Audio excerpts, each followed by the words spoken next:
반갑습니다. 오늘도 함께 은혜를 나누는 시간입니다. 은혜를 써내려가는 이 시간에 변함없는 은혜가 우리 가운데 임하기를 소원합니다. 오늘 함께 나누실 말씀은요, 요한일서 5장 3절과 4절입니다. 함께 화면을 보면서 읽겠습니다. 하나님을 사랑하는 것은 이것이니 우리가 그의 계명들을 지키는 것이라. 그의 계명들은 무거운 것이 아니로다. 무릇 하나님께로부터 난 자마다 세상을 이기느니라. 세상을 이기는 승리는 이것이니 우리의 믿음이니라. 아멘. 네, 함께 읽은 말씀을 따라서 내가 이긴다 라는 제목으로 말씀을 함께 나눠보기를 원합니다. 먼저 오늘 말씀 9절 중에 3절을 보니까요, 요한 사도가 이렇게 말씀하고 있습니다. 사랑하면 계명을 지킨다. 사랑은 자유로운 것인 줄 알았는데 사랑하기 때문에 규칙을 지켜야 한다고 말씀하고 있습니다.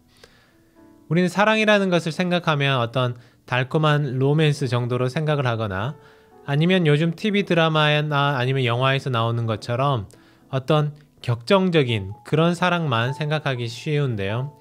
실제로 사랑은 맞추어 주는 것입니다. 자유롭게 내 맘대로 행하는 것이 아니라는 것이죠. 고린도 교회를 위해 기록한 사랑장에 쓰인 말씀들도 다 생각해보면 자기 자신의 감정에 집중하는 것이 아니라 상대방에게 맞춰주는 것임을 알 수 있습니다. 우리가 정말로 하나님을 사랑하는지 어떻게 알 수 있을까요?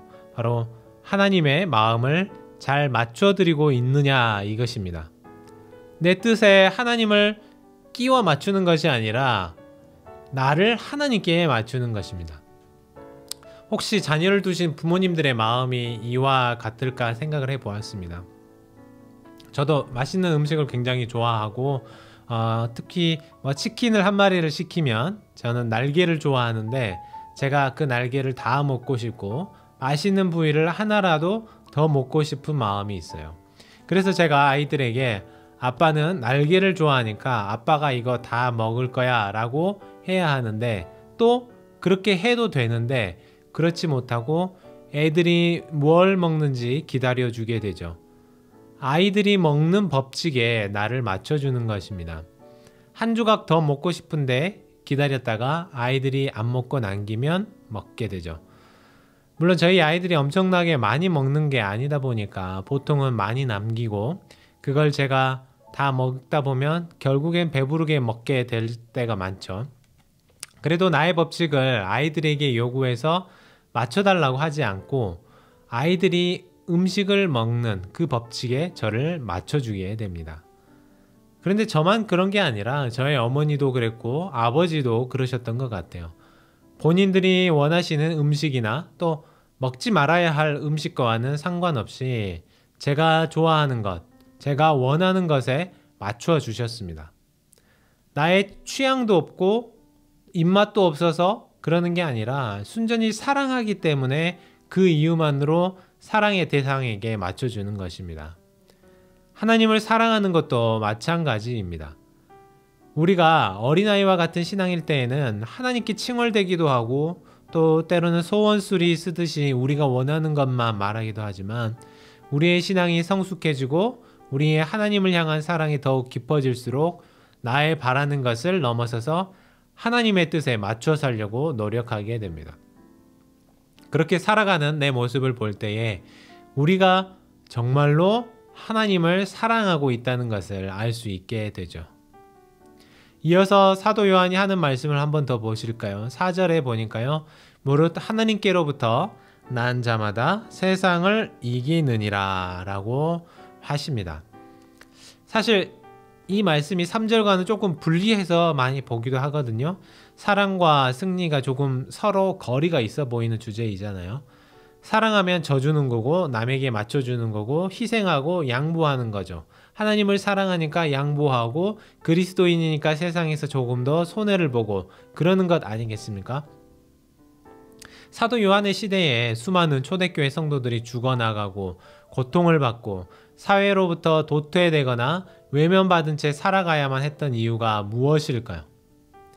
하나님을 사랑한다는 이유로 다른 많은 것들을 양보했기 때문입니다. 또 양보해야만 했기 때문이죠. 이런 이들의 모습을 세상에서는 패배자라고 했을 것입니다. 루저라고 불렀겠죠.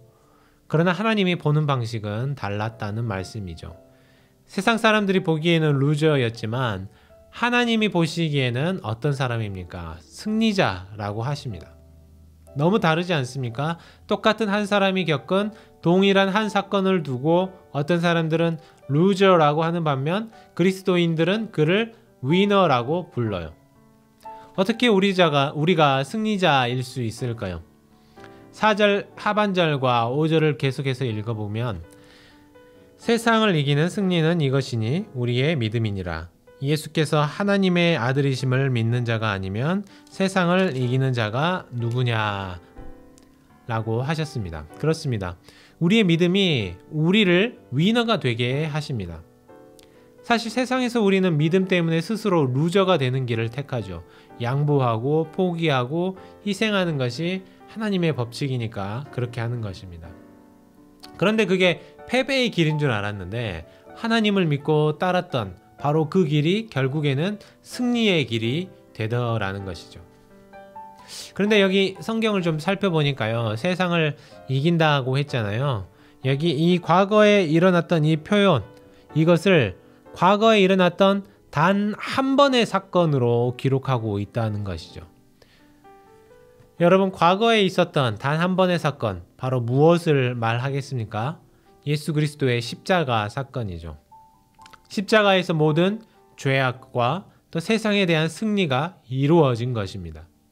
그러니까 우리는 물론 여전히 오늘도 영적 전쟁을 해 나가야 하지만 사실 예수님께서 십자가에서 이루신 이 단 한 번의 승리는 2000년이 훨씬 지나가고 있는 지금 이 시점에도 그리고 앞으로도 영원히 유효한 승리인 것입니다. 물론 우리가 이 땅에서 계속되는 이 삶을 살펴보면 작은 영적 전투들이 우리를 무너지게 만들고 때로는 피 흘리게 만들지만 우리는 이미 다 이긴 싸움을 하고 있다는 것입니다. 이것은 당시 사도 요한의 편지를 읽게 될 이 고통받던 그리스도인들에게 큰 위로와 소망이 되었을 것 같아요. 예수 믿었더니 힘들고 못 먹고 괴롭힘을 당하는 이 지긋지긋한 십자가라고 생각했을지 모르겠어요.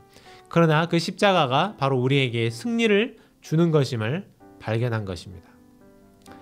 우리는 오늘도 여전히 전쟁과 같은 인생을 살아가고 있습니다.